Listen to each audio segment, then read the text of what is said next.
A estas alturas de la historia, todavía parece haber personas que identifican ateísmo con ausencia de moral. El ateísmo, a priori, no implica gran cosa sobre la moral, tampoco rechazarla. Se dice que hay ateos que son nihilistas en sentido peyorativo, en su sentido más pobre, es decir, un nihilismo meramente negativo, conservador o más bien reaccionario, ya que se remonta a Hobbes y su concepción de un estado natural en el que no existen nociones de lo bueno y lo malo, y en el que los seres humanos vendríamos a ser bestias egoístas en guerra unos con otros. Por supuesto, nos atrevemos a decir que es una minoría de ateos la que piensa de ese modo, y es más bien una mayoría de creyentes, del tipo que fuere, la que acepta un mundo político y económico basado en gran medida en esos presupuestos hobbesianos.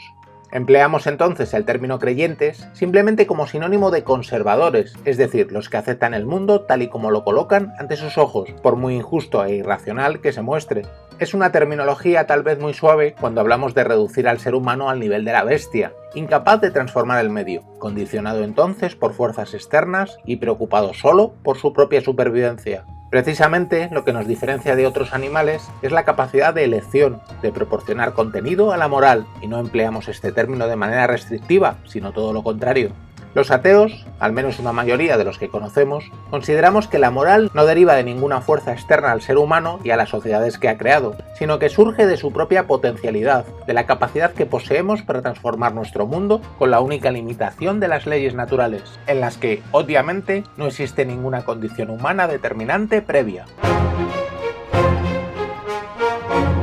Por supuesto, existirán muchos creyentes religiosos que compartan esa misma visión de la moral. De hecho, a poco que indaguemos, veremos que la moral no deja de ser no solo independiente e incluso tantas veces contraria a los preceptos de la religión, también ajena a las propias creencias de cada persona. Es decir, el comportamiento moral está mucho más influenciado por los rasgos inherentes al ser humano y, sobre todo, por el medio en que habita, que por obligaciones morales de la naturaleza que fuere. Decir lo contrario es admitir que, tal y como dijo Einstein, el hombre no vale gran cosa si la cultura que ha creado se basa simplemente en el castigo y la recompensa. Esta es la herencia cultural que nos ha legado la religión, totalmente vigente hoy en día en el mundo político y económico, y esa misma moralidad es la que tienen los creyentes que solo admiten un buen comportamiento en base al miedo al castigo o a una retribución material o ultraterrena.